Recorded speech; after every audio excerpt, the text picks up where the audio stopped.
We're live. Okay. Why don't you just start by talking about your first memories of coming up here?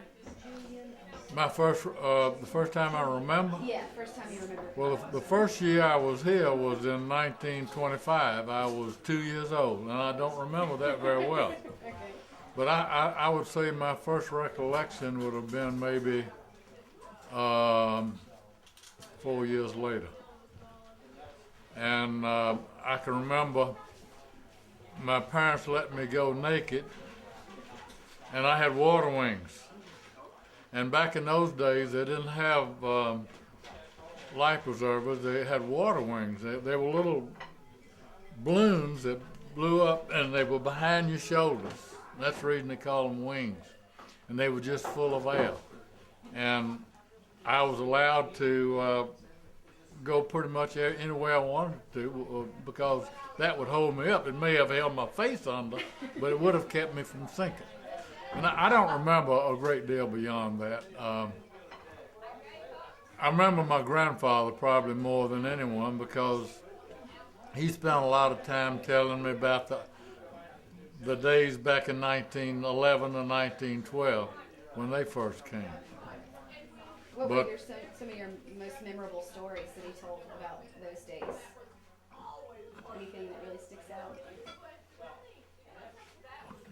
Well, they came up in my father came up with Major Locke, who was in his 70s at that time, and he was a retired major in who was the cavalry officer in the Confederacy, the Forrest? huh? Forrest? Forrest. He was in Bedford Forrest's cavalry, and had quite a record. He was a major, and he was in his 70s, and he and Mrs. Locke had been fishing in Nova Scotia, and they came back through Toronto, and they saw advertisement that advertised that they were selling property in this area for real bargain prices. So they came by to have a look. And they got off at they got off on the south side of where the marina, where Mike's Marina is now.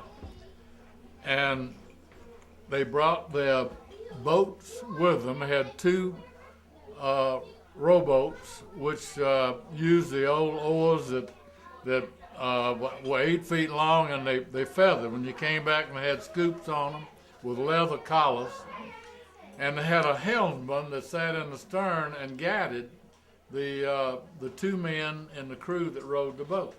But they didn't use the two-man crew because there weren't that many of them. They just had one person rowing, and the fishing back in those days was just absolutely unbelievable, and it was all done by trolling. One person would row and the other would troll. And that was the year 1911, and that was the year my father came up as a companion to Major Locke's, I think, grandnephew or grandson. I'm not real sure. But then he came back again in 1912 and liked it so much that he told his father, who was my grandfather, that he wished they had an island up here, and Major Locke gave my grandfather the island 20, where Clara and Neil are now. Gave it to him. And I think back in those days the land was $10 an acre, if I'm not mistaken. I think that's real close. And that was about the beginning of it, Rob. And then after that, in 1912, grandfather and dad and Mr. Dye, old man Arthur Dye, built the first cabin, part of the cabin where Clara and Neil are now, which was the kitchen. It was 12 by 12, and that was built in 1912. And then in 19 13, they added the 2 more rooms, which was a bedroom and the living room. And I don't even think it was screened in because they didn't come in those days until September. What there were some stories about y'all actually having to build fires on the. Tell us. Start. That is absolutely true. It was not called. It wasn't the Canadian National Railway. Then I think it was the Northern Ontario Railway, and it opened in 1907, and this was just 3 years after it opened, 4 years after it opened, and after the railway opened. And the way they stopped the train was they built a fire. There was nothing, the railroad track, and no, not even a shed, not even a shelter. And they built the fire between the tracks, not a big one, understand, but enough to stop the train. And they told the people that when they came back, that's the way they stopped. And apparently that was the way they stopped the train to embark. And do you ever remember that? Oh, no. Yeah. Now, see, this is way before my time. This was 1912 and 13, and I wasn't here till 1925. And how did you travel up here? By train. My grandfather, back in those days, had a private car, and they took his private car to Toronto. And I traveled several times with grandfather and grandmother, and we would get off the train and off the private car in Toronto, where it was stored until they went back. Well, now not everybody's got a private car. How did Well, see, my grandfather was the chief engineer for the Nashville, Chattanooga, and St. Louis Railroad, and he had his own car, and they took that car anywhere in the United States. And back in those days, they traveled all over the world. They went to China and you name it. And they had a reciprocal deal in every country. Where if you were a railroad executive, then you've got the privileges in China or India or England or wherever you happen to be. So he got to ride, and you got to ride in your own I private did. rail car. I did. I came up in style. That was privilege. Mm-hmm. And what about your little sister? When did she get up here? Well, I think she's still a little upset about that. She came when I don't think they allowed her to come until she was 6 years old. I think that's the reason, because she was female, and they're afraid of it. She may take issue with that, but I think that was she stayed with my grandmother on my mother's side, and I think she still resents that, but. She might add to that a little later on. All right. And what about your brother? When did he come up here? He came. I'm sure. Rob was almost 4 years younger than I, and I think he came about the same age I did, like 2. And so that would have made him come in. My math, I don't trust. 1929, I think. That was somewhere in that area. Well, if y'all rode a rail car in privilege, what were some of the other privileges that you experienced when you came up here? For example, some of the pictures up here have colored servants, linens. Do you remember any of that sort of... Well, see, there was no white people here. There were no white people here at that time. They were Indians. Fred Lamorandia lived about 3 miles down towards the main outlet of the French. In other words, down toward the Dalles on the left-hand side, about 3 miles down. And there was another family, Indian family, I think the last name was Jacobs. And they lived maybe a couple of miles this side, but still on the east side. And then there were several families of Thompsons in Thompson Bay. And I can remember one of my earliest recollections was with my grandmother and grandfather shopping for vegetables, and we would go up the Wanapateh River, and there were Indians that's the only place they had any soil, and they would grow cabbage and carrots and things, ground vegetables and things of that sort. And grandmother would trade with them with trinkets, with beads and mirrors and just almost like back in the primitive days. Money, in other words, that was the exchange was trinkets, not cash. Where did you guys stop to get use the dry goods? How far away did you have to, or did you just bring that from Nashville? I'm sorry. Dry goods like canned foods and rice and cereal and that kind of stuff. Did you guys bring that from Nashville? That all came up. That's a good question. They stopped in Toronto and went. They spent 2 days or sometimes even longer in Eaton's, shopping for the whole time they were here. There was no place else to buy anything, and you made arrangements to purchase food and whatever it was you needed from Eaton's, and they would send it by rail in wooden boxes. And that I can remember the boxes that used to stay around the house for a long time. And we had vegetables and things like that that were shipped up, and the only meat we had was fish, and I mean fish almost every night. And every now and then we carried a rifle everywhere we went, a .22 rifle, and we would poach the occasional grouse and wild duck, and so we did have a relief every now and then. And the Indians back in those days, after it got dark, it was always after dark, the canoe would come in and you'd hear a rap on the door, and it would be an Indian, or usually a couple. And they would bring in a quarter of venison. I can remember this well, wrapped in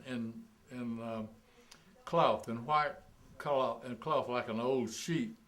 And they charged, as I remember, $1.50 for a quarter. Wow. A hind quarter. And the only way we could keep that meat was to wrap it again and put it in a box that was screened to keep the porcupines and the animals out, and it was under the house. We had no refrigeration.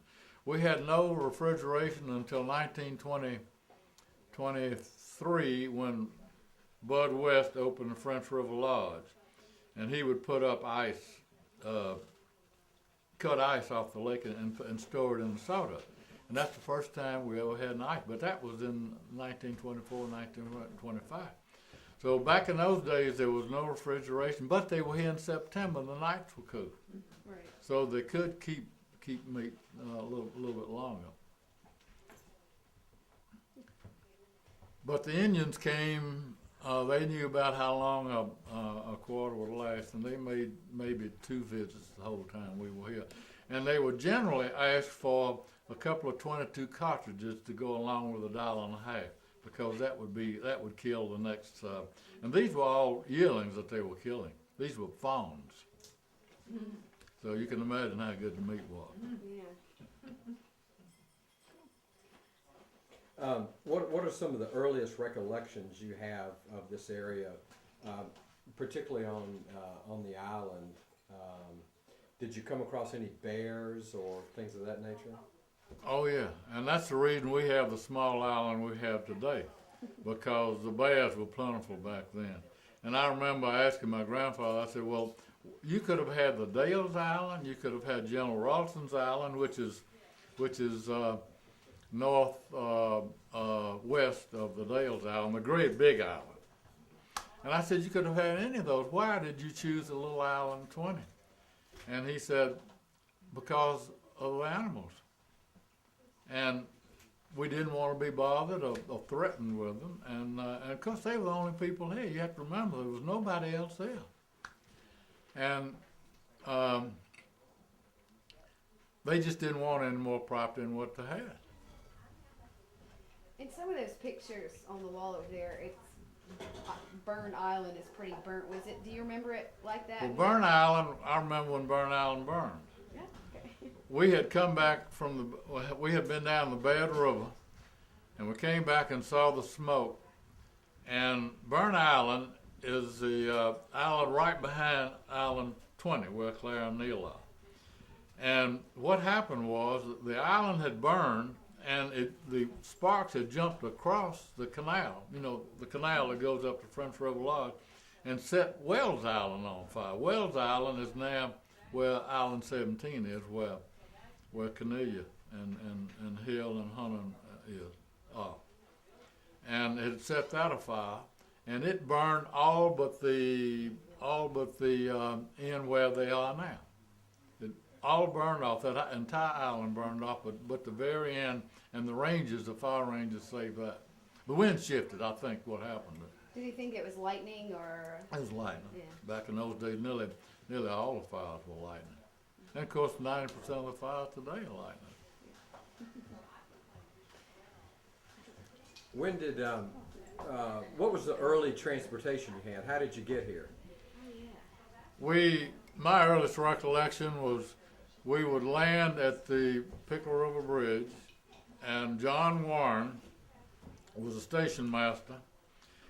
And I remember the train we had to have all our baggage there in the passageway as you, where you got off the car. And they didn't stay more than 60 seconds. And I remember we had to unload in a hurry. And John Warren had an old truck, an A-model truck. And he would load all our baggage in the truck and drive down to the bottom of the hill where the dock was. And I always thought, well, if that brake didn't work, everything we got's in the lake, because the road went right across the dock and into the lake. And we came by there this afternoon on our way back from the highway up on the Pickerel, and the only thing left I noticed were the old boom logs that were part of the dock that John Warren had. And John Warren also had a little store there where you could purchase cheese and crackers and basic things of that sort. So how did you get here? What kind of transportation? Bud West met us at the railroad, at the bridge. We had breakfast, and Grandmother always had a cook with her, and we would cook our meal there as we got off the train. Because we got off the train at daylight. It would seem to me like it was about 6 o'clock of daylight, and she would have the cook fix the meal, and then Bud West would come up with the boat and take us back to our island. So you had boat and motors at that time? But they were inboard. They didn't have outboards at that time. Bud West boat had an old Chrysler engine in it, as I remember, which they built. They built the boat itself, and they installed the engine. And the boats that we had were I've forgotten the names of them, but they were inboard, and they were one cylinder. They call them one lungers. They were one cylinder engine, and you could hear it go pop, pop, pop, pop, pop, like that. And my favorite pastime was sitting on the stern. The bow was pointed, and as was the stern. And I'd sit on the stern with my hand behind me, holding the tiller. And I would guide back from the Bad River and places that we went on day trip. And back then, a day trip was we left right after daylight, and we went go down the Bad River towing a canoe. And we would leave the boat at the Herring Chute, and most often, if the rapids permitted, we would shoot the rapids, and then go down and fish during the day in the canoe and come back up and get the boat and tow the canoe back, and we get back at sundown. And I remember as a child never having done it, I'm sure Clara does too, in the daylight. We always had lamps. We never had done it with anything other than a Coleman lantern. It was always dark. And now we're all in bed when it's dark. But of course, you got to remember again, that was September, late August and September. I want to change gears a little bit. Why don't you talk to me about your honeymoon? About what? Your honeymoon? Well, I might let him do that. We came up here, and we had planned a honeymoon trip. We were married in 1947 on June the June the 11th. No, I'm just playing with it. And we had this beautiful trip planned. We were going to Ottawa, and we were going to Montreal, and we were going to Quebec, and we were going to be gone about I think about a week, and we would come back to the island. And I think when Emmy and I got to Toronto, I think I said, maybe we ought to just think about just going straight on to the island. And Emmy said, I think that's a great idea. So we called home from Toronto and told them what we were going to do. And Mother and Daddy said, well, you have shot the only chance that you'll ever have of seeing Montreal, Ottawa, and Quebec. And she was exactly right. We've not been back. Was that Aunt Emmy's first trip up Her here? first trip, and we were here for 6 weeks. Oh, wow. And we had all our meals at Bud West French River Lodge. Breakfast, lunch, and dinner, which made it very, What about very you nice. coming down the Sturgeon Falls? I hate to even bring that up. I'm I'm going to bring that story up, then I'm going to let somebody else sit in this seat. Em and I had taken this trip. We're taking this trip up the Wanapete River, and the carry around the Sturgeon Falls back then, I guess it still is, about a quarter of a mile, and it's up over a steep ridge, and you have to carry not only above the sturgeon, but above the bear chute, which is a couple of 100 yards above the sturgeon. It was a very long carry, and we had gone up and, or maybe 20, 30 miles. We had gone almost to Burwash, and we were on our way back, and I said, Emmy, I'm not going to carry around that bear chute and the, well, I did carry around the bear chute, but I said, I'm not going to carry around the sturgeon. And I said, I have a plan that I think will work. So I tied a rope around my waist, and I got in the canoe, and I came on down the rapids, and I got about 15 or 20 feet in front of the Sturgeon Falls, and I jumped out, swam over, and got to shore and pulled the rope in, pulled the canoe in, where I had to carry the canoe only about 50 feet. And Emmy wouldn't speak to me the whole way back. I'm not even sure she spoke to me the next 24 hours. And I said, well, what makes you so mad? And she said, what would I do if I'm the only one here? I don't even know how to get home. So I guess that'll be my story, and I'll let... One thing before you quit, I want you to tell them how we camped in those days. That was interesting, because you cut pine boughs, and that was our bed. Do you remember that? Yeah, I do. We didn't have sleeping bags, and we didn't have tent. All we had was a canoe, which we turned up on its side, and we had blankets, and we just pulled in. And this is in June, and when you know what the mosquitoes are like in June, and like they are now in July. But that's the way we slept. We just pulled up on the shore, we turned the canoe over, and we got under, put our heads under the canoe in case it rained, and pulled the blankets around us. And I can remember pulling down inside the blankets and pulling them over our head, and you could hear them, zzz, and they worked their way on through, and they'd finally get in there to you. But there was no way to escape. I want you to tell us about Art Commander, then I want you to get up. This was also on a honeymoon. We were planning on going into Birch Lake, which is on the map as Bird Lake, but we call it Birch Lake. And it was sort of a private lake for the French River Lodge, and the bass fishing in there was just absolutely unbelievable. You could catch 40 or 50 bass in an hour or 2 hours time. And you couldn't fish them out. There were just fish everywhere. And this was before the war. I went in there with two of my friends in 1942. And I wanted Emmy to take Emmy in there. And nobody had been in. This was in 47, and nobody had been in since 1942. And the West told us that the trail was blazed, and that we might be able to follow it if the blaze hadn't overgrown.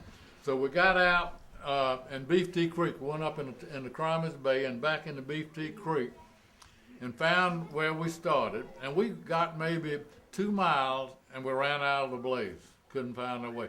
So we came back, and we told Bud West about it, and he said, well, Art Commander is here, and we need to open that up anyhow, and we'll get Art to go in there with you the next day, I believe, and he will lead the way and reblaze the trail.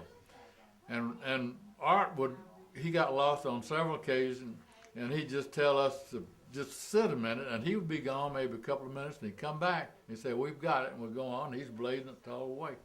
And finally we got in. It was pretty close to 3 or 4 miles in there. It was a long, long carry. And in the meantime, the beavers had dammed up, and Emmy fell in the beaver dam, and she was carrying rods, and she was up to her neck in the beaver dam. But our commander slept outside. We had a tent that night, and we were sleeping inside the tent. And I said, Art, there's room in here for you. And I know mosquitoes are eating you up. And he said, mosquitoes not bother me at all. And the next morning we woke up, he was gone. So we spent a couple of days in there, but the trail was blazed, and we had no trouble getting out. And it was a great story. And the fishing we had in there was absolutely unbelievable. And I'm going to have 2 more minutes. A Norwegian that owned a coal mine bought the lake and flew all the material in there. Back in those days, that was the only way you could get in. That's the only way you can get in now. But the Killarney Road is behind it now, maybe 2 or 3 miles from Birch Lake. But this Norwegian bought the lake and used it as a bonus for a treat for his salesman and executive. And in 3 or 4 years, the fish were gone. No more bass. One last story. All right. There's a photograph on the wall of a couple of young men in a canoe, and I think you're one of them. Oh, the sturgeon shoot. Yeah. Rob and I shot the sturgeon shoot, and you can see by the picture there was no way to do it without turning over. That was before the Lands and Forest went in and blew it up. Dallas Falls. Huh? Dallas Falls. It was a sturgeon shoot. They never call it no, I don't mean sturgeon. I mean a Dallas Falls. I'm sorry, Dallas Falls. But it wasn't a fall. It was a shoot. All right. Back me up just a second. I want to see if you can even remember what you and my father were thinking before you went and did that. What did y'all obviously talk about Did it, you or say thinking or drinking? Well, we had not had a drink. This was in broad daylight. This was probably in the morning, in the middle of the day. But we tried, the idea was to get down without turning over. But the way the chute went in, it all folded in, and it was a high bank on the left side. And as you went down, it threw you right up, and that picture will show us hitting the bank. And you can see the tar that we had tarred on the bottom of that canoe because we hit that shore so often. so you And done there that? was no way to do it without turning over. I don't think we ever did it without turning over. So you did it more than once. Oh God, we did it, a bunch of times. But we never could do it without turning over. When did they blow up the falls? That's a good question. I'd say it was sometime in the early '60s, but they did it on account of a water flow plan that backfired, and it was a great big mistake, and they admit it now. But and in the meantime, I'm going to step down. Thank you very much. Wouldn't it be great if you could find one of those straight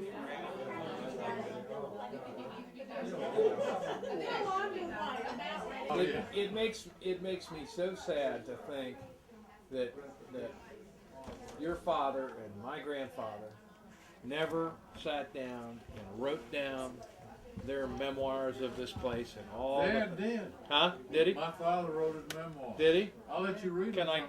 I get a copy of it? I certainly might. I would love to have a copy. You come by and I'll give it to you and take it up to get a photocopy of it. I will do that because I would like to have that because I'd like to incorporate it into. I've done mine. And keep mine current. I'm trying to get my father They to used do to it. go before his father to his grandfather and Major Locke. Well, I'd love to have all those. I think that's. Major Locke was a Confederate general who was a friend of Hunter's. He's a Confederate major. That's Major, reason to call who him was, major. well, I want He was And- a modest. I have to child. say, after hearing He would love to. after hearing a couple of Hunter's stories, I've always had the greatest admiration and respect for you. But I've got a lot more now than I did. I did it. You're a lot tougher broad than I thought you were. Don't test me. Huh? That really is it. Well, you don't have to do it again. You've done it once. Well, There's a rock up there, as you get to Mike's, it's called Locke's Rock. And that's where Major Locke and your grandfather. he bought a sight unseen. He He never did, even seen and it. he took Macon Kirkland and your grandfather up here with his son and his wife. I have a picture of Major Locke, and they camped on this little tiny island.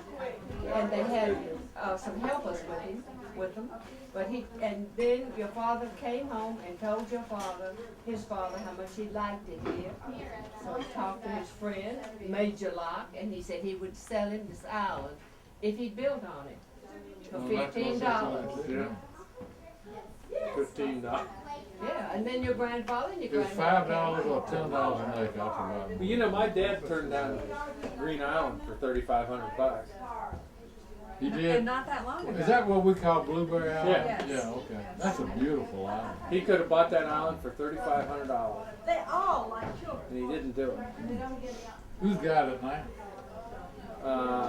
Don, his name is Arnott. Where are they from? They're from Mississauga or someplace. Nice, perfectly nice people, but I would sure prefer to have nobody there. I know. You know, Which one's Green Island? the round island in the middle of Ox Bay. Well, It's almost a round island. It's sitting right in the center, almost in the center. That's why it's Wow, called Blueberry nice. Island, is because it's shaped like a blueberry, not Yeah. because there's any blueberries Well, I on it. thought it was because of blueberry. I never found any. Well, surely there's some blueberries on that island. I don't know. Yeah. Rumor. It's all like I am. You don't pick blueberries. I pick blueberries all the time. as you all know, Oh, I we love went to pick Smith's I had today. 3 blueberry pickles. You I don't love remember to pick this, blueberries. but we went right by. I love to eat well, blueberries. We also went by Miss. See, Jay, I had 3 blueberry pickles. Who? Miss The York. girls? Miss Clara, York. You remember Miss Cornelia, York? and Keith. So you just send them I out? remember Miss York. Well, Just we salada went by tea? that today, and It is was delicious. fun, And it we- still says salada tea. It used to say Salada Tea is delicious. Oh, it does. And then in the middle, M. York. Like, Yes. oh, M. York says it's delicious. I'll have some. But we were laughing about What? Mr. York. He would What go an to town amazing to get the endorsement. supplies, and he would still- get inebriated on the way home on the train. And one time he got off of the Well, Rob got pictures of it. My brother got pictures of it. He came home drunk, got off the train, got in his boat, and he only had a quarter of a mile to go to the store. And he landed on the dock, and he was getting out of the boat, and he fell back in with all the bread, and of course the tomatoes and all that he went out. And Ms. York weighed about 350 pounds, and she stormed out of that store, and Looked she like a professional almost ate wrestler. him up. And little York, he wouldn't have weighed 120 pounds a week. She did. You remember him, Jay? Oh, I remember them both. She outweighed Manfred York 2-1, didn't she? Yeah, absolutely. Sure, her arms were as big around as a ham. That's right. Remember, she had that big meat slicer. Yeah. And you'd go up there, and we'd go up there, and you'd order bologna. She'd sit there, phew, phew, shoot that thing through, you know. She'd get all done, and you look over and make sure she still had all her fingers, you know. You could get bologna and canned anything. And the candy. Yep. We used to get those canned chickens. And my grandmother would make chicken tatterzini, which is like chicken and tatterzini or something.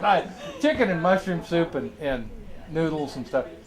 But I remember as kids, we'd watch her open the can. She'd open the canned chicken, you know, and she'd pull the chicken out. And this little, we would laugh so hard. It looked so silly. This little chicken in a can. It just didn't seem like it belonged, you know. One chicken and it would feed, 9 people. She had the big blocks of ice. Remember getting? We had an ice house at Oh, our yeah, place, ice in my house. my grandparents' cottage. We had an ice house in the back, and we used to go back in there and all the sawdust and ice. I remember Lots of the bees. First time I met your father and your 2 brothers.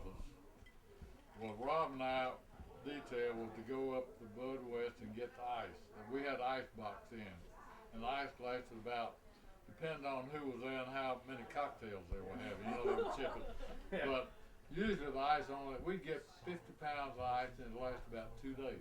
It was just an ice box. Yeah.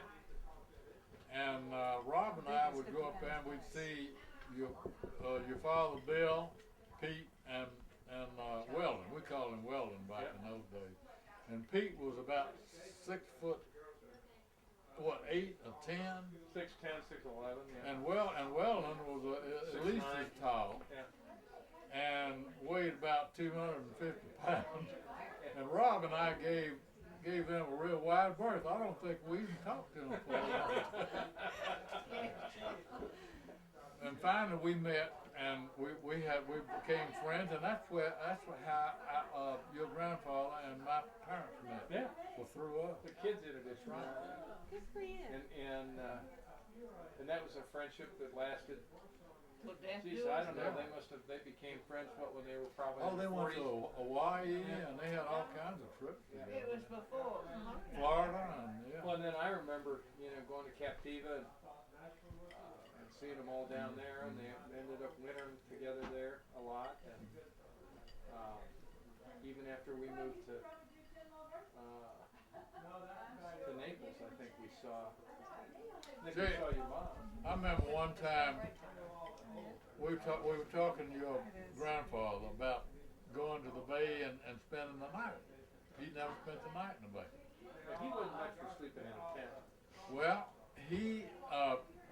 my father and Rob and I went up there one afternoon, had drinks, and caught him just at the right time. Maybe he had just enough drink, and he agreed to go overnight to sleep in the Busted Island. We were going out in the Busted Islands, and the next day, your grandmother was trying to talk him out of it.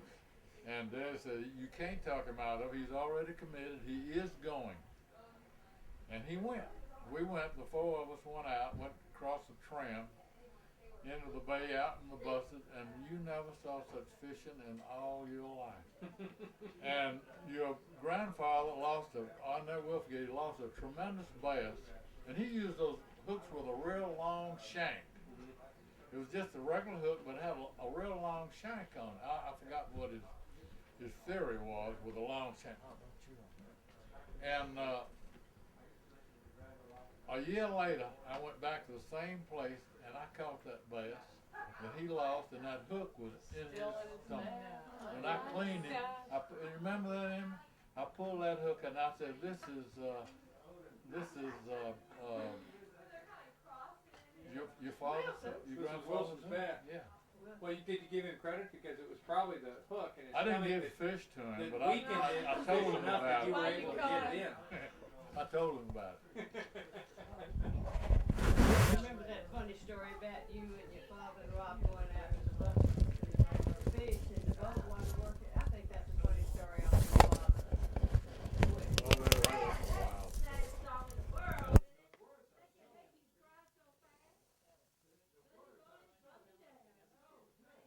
I remember when.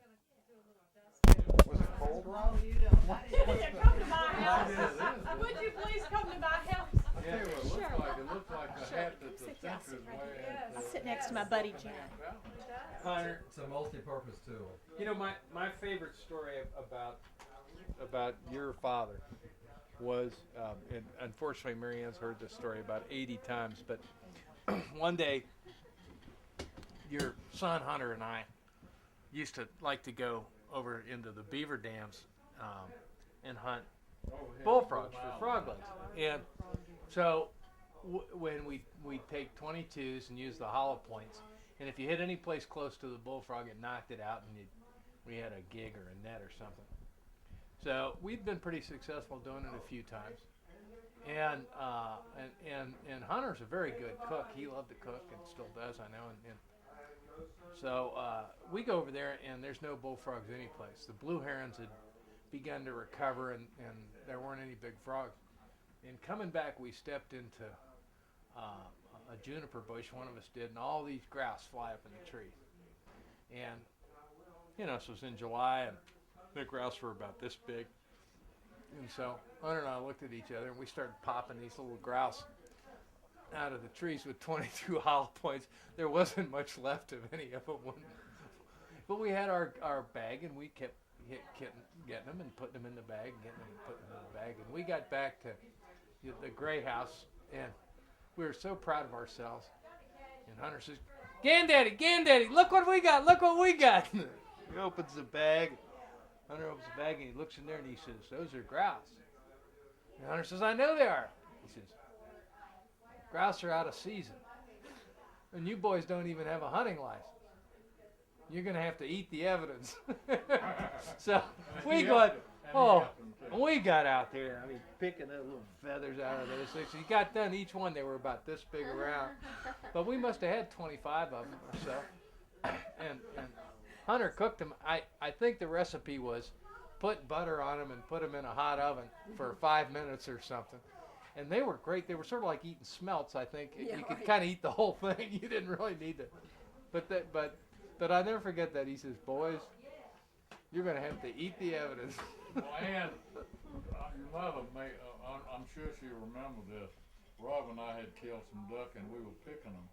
And she came down and watched us and got real close. And the next, maybe a day or two later, mother noticed a scratching. She told me Yeah. that story. She told me And that story. she found out that she had, all ducks have lice. Oh, I didn't know that. And the lice had gotten out of the duck that we were picking into her hair. Oh. And Well, she was they- forever I grateful. mean, and the only remedy then was mother tried washing it and all that. Kerosene. Kerosene was the only thing that would Well, we had kill plenty them. of that stuff. Yeah. Oh, we Makes made it- it those days. Makes a nice rinse. She told me that story. It made a big impression. She never forgot it. No. She didn't stand so close the next time. So you No. put kerosene in and you just gotta sit with it there for 5 or 10 minutes? Yeah. How did you not Well, get then you light it, Smell? and then Just smoke that a cigarette. gets rid of the lice just As like soon as that. the duck's body turns cold, the lice start leaving. And they go to the closest warm body. Well, what happened to you And Clara happened to be the closest He didn't have his warm body. Your ponytail. Your body wasn't warm. He didn't have his Well, hair hanging I down. wasn't maybe as close. Well, maybe she had some perfume on it, enticement of some sort. Long hair. Probably long hair. Had like duck lice. Oh, Yeah. Next time when the kids get sent home, say those That's are cat exotic. lice, those are duck Duck lice. Sounds ever so much. need some kerosene. That's right. Right. Clara had a tough life with 2 brothers like she had.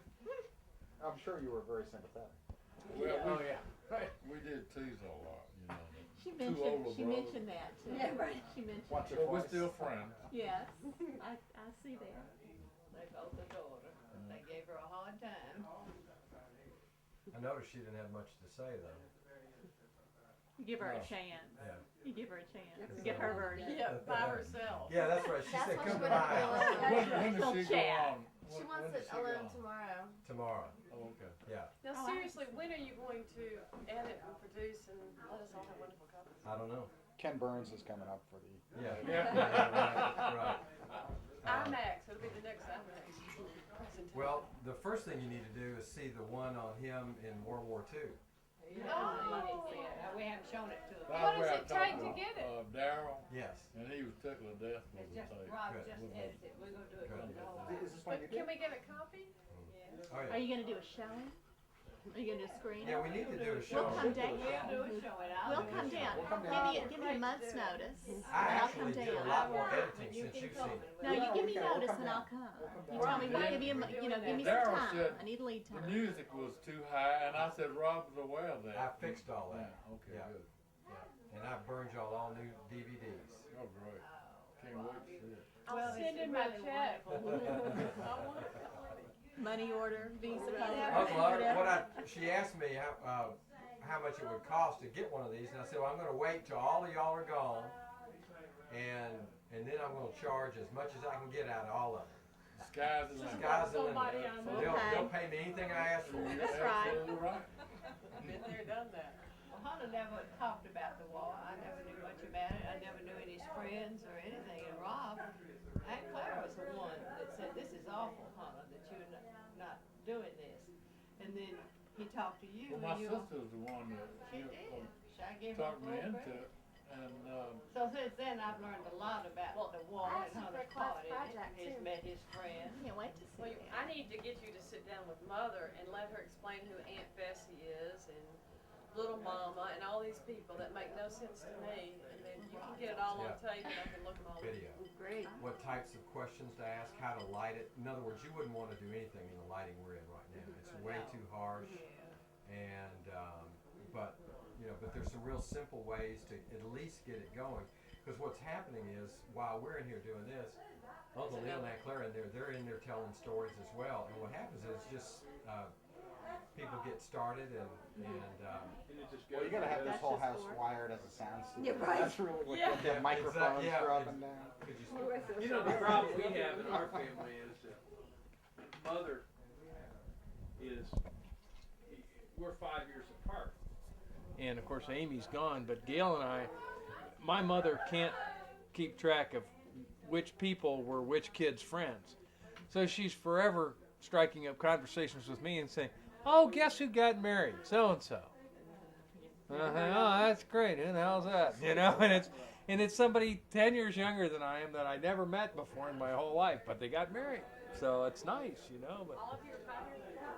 yeah, yeah. So when we were growing up as kids, we didn't.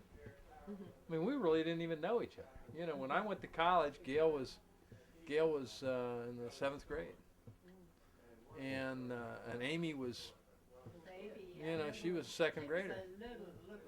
So it was just, you know, kind of these two other people. And he said, I love my Chihuahua. Not many people in Yazoo City have a Chihuahua, but I have a Chihuahua, and I love that Chihuahua. I said to that Chihuahua, you have earned yourself a vacation. I'm going to take you to the fancy place I know, and that's the Sherry Netherland Hotel in Cincinnati, Ohio, and we're going to take you there. The dog said, fine. And so he went in, he drove all the way from Yazoo City to Cincinnati, Ohio, and he got to the hotel door, and the doorman said, "Sir, you can't come in here with that Chihuahua. You can't come in here with that dog." And he said, "What do you mean?" He said, "No, we don't allow dogs to come in. This is a fine hotel." And he said, "Well, that's the reason I know, sir, you have." So he went to the parlor and said, "What am I going to do? I promised my Chihuahua that I would give her a beautiful weekend at the Sherry Netherland Hotel in Cincinnati, Ohio." So about that time, this man walks in with this harness on the shoulders of the dog, and the doorman says, "Come right on in, sir." And Jerry Clough said, oh, he sees that, and he gets his Chihuahua and goes over to the door. And the doorman says, he's a new doorman by now, because he's had to think it over. New doorman. The doorman says, "You can't come in here with that Chihuahua." And he says, "You mean those seeing eye people gave me a Chihuahua for a seeing eye dog?"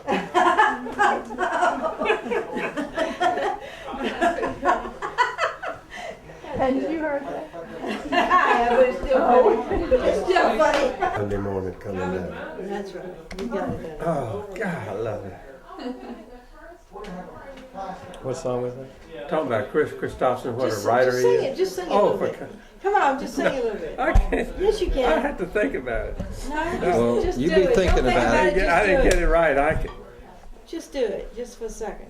Come on. Wait a minute. Let me get. Nothing's wrong. Yeah.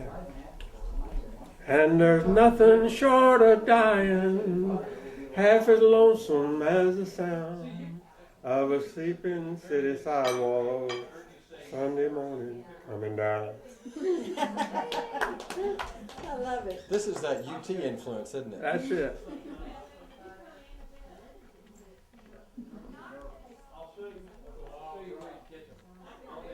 What's your favorite picture up there? I know. I can answer that. Who's standing out there? I wouldn't stand out on that balcony. I just don't think it's safe. That's We need your Amy out architectural there. skills up there. Is that Ann? Oh. You can go out there, but just the railing is a little wobbly. I remember we used to play Checkers out there, or not Checkers, it was Connect Four. Out there we used to drop the little chips down the crack, and Mom would get so mad at it. I remember Connect Four. I love Do you remember that? We used to. Did you ever play that out We there? did, yeah. We would drop them down in the water all the time. Yeah. Got in trouble. I remember getting in trouble a lot when I was here. I remember you getting in trouble a lot.